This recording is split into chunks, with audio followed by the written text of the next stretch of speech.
Apa hubungannya seorang penjaga pintu sederhana dari abad ke-17 dengan panci nasi yang tiba-tiba meluap di Spanyol pada tahun 1949?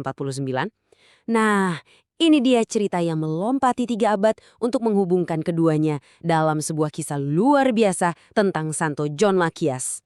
Coba kita mulai dengan pertanyaan ini.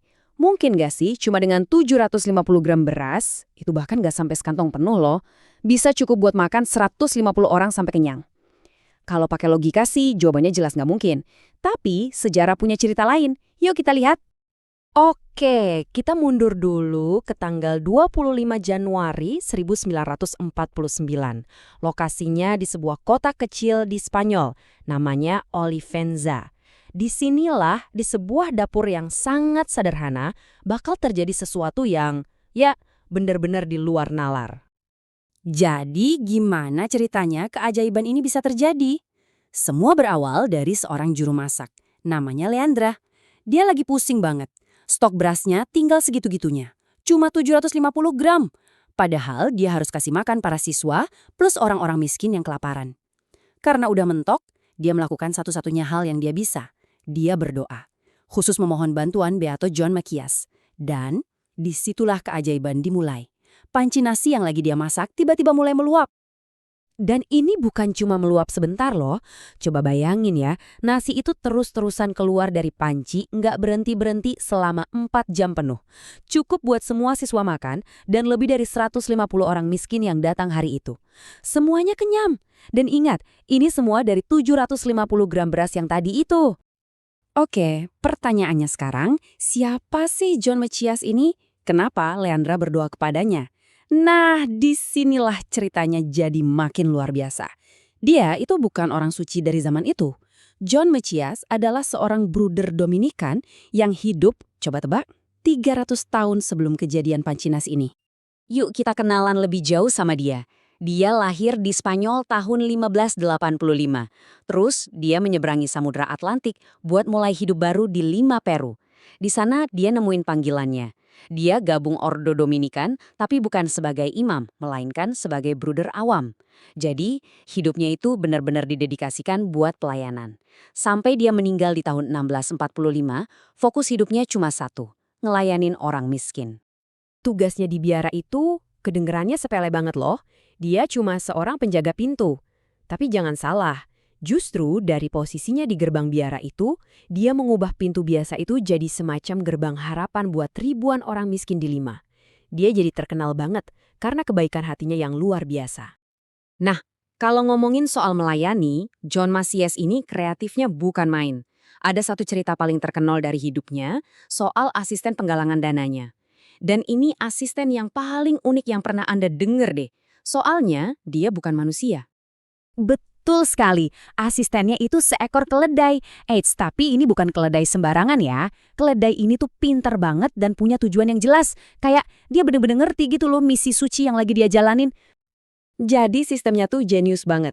Si keledai ini jalan sendirian nyusurin rute-rute di daerah orang kaya. Terus dia bakal berhenti di depan rumah orang yang suka donasi, lalu dia meringkik kencang-kencang. Anggap aja itu bel pintunya. Nanti pemilik rumahnya keluar dan langsung naruh sumbangan di kantong pelana si keledai. Keren kan? Kalau udah selesai, keledainya bakal balik sendiri ke biara bawa semua sumbangannya. Mungkin ini sistem amal otonom pertama di dunia. Tapi hidup John Machias itu nggak cuma soal kebaikan yang praktis kayak tadi. Ada sisi lain dari dirinya yang jauh lebih misterius. Banyak banget saksi mata di zaman itu yang bersumpah kalau mereka lihat sendiri pas John Machias lagi berdoa dengan khusyuk, tubuhnya itu beneran terangkat dari tanah, melayang di udara. Fenomena ini namanya levitasi. Jadi, bisa kita lihat ya, hidupnya itu di satu sisi penuh dengan aksi amal, di sisi lain penuh dengan momen spiritual yang mendalam. Nah, kombinasi inilah plus keajaiban nasi yang terjadi 300 tahun setelah dia meninggal, yang akhirnya membuka jalan buat dia jadi seorang santo. Oke, sekarang kita balik lagi ke dapur di Olivenza tahun 1949. Dan kejadian ini bukan kabar burung loh. Ada 22 orang saksi mata yang maju dan bersaksi di bawah sumpah. Coba pikirin deh siapa mereka ini. bukan orang yang gampang dibohongi. Mereka ini ibu-ibu rumah tangga yang udah seumur hidupnya masak nasi. Mereka tahu persis 750 gram beras itu jadinya seberapa. Dan mereka semua setuju apa yang mereka lihat hari itu mustahil terjadi secara alami. Nah, gereja Katolik itu nggak sembarangan kalau soal klaim mujizat. Mereka super hati-hati. Jadi, untuk mastiin ini beneran atau bukan, Vatikan langsung melakukan investigasi super mendalam. Mereka wawancarai semua saksi, konsultasi sama ahli, setiap detil kecil diperiksa. Prosesnya teliti banget, dan makanya makan waktu lama. Butuh 25 tahun sampai akhirnya mereka bisa kasih kesimpulan. Dan akhirnya, setelah seperempat abad investigasi yang panjang dan melelahkan, di tahun 1975, Vatikan ngasih keputusan finalnya. Keajaiban panci nasi di Olivenza dinyatakan otentik. Peristiwa inilah yang jadi bukti kunci yang mengangkat status Beato John Macias menjadi Santo John Macias. Jadi, apa sih yang bisa kita ambil dari cerita ini?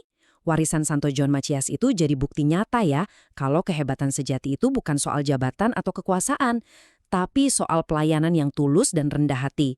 Bayangin aja, dari sebuah tugas yang kelihatannya sepele, sebagai penjaga pintu, bisa lahir keajaiban yang dampaknya masih terasa ratusan tahun kemudian. Kisah Santo John Macias ini ngingetin kita lagi kalau keajaiban itu seringkali tersembunyi di dalam kebaikan-kebaikan kecil sehari-hari. Dan di luar sana masih banyak banget cerita-cerita luar biasa seperti ini yang nunggu buat diungkap. Nah, kalau Anda suka dan pengen dengar lebih banyak lagi kisah inspiratif dari para santo dan santa, jangan lupa ya subscribe biar nggak ketinggalan cerita-cerita berikutnya.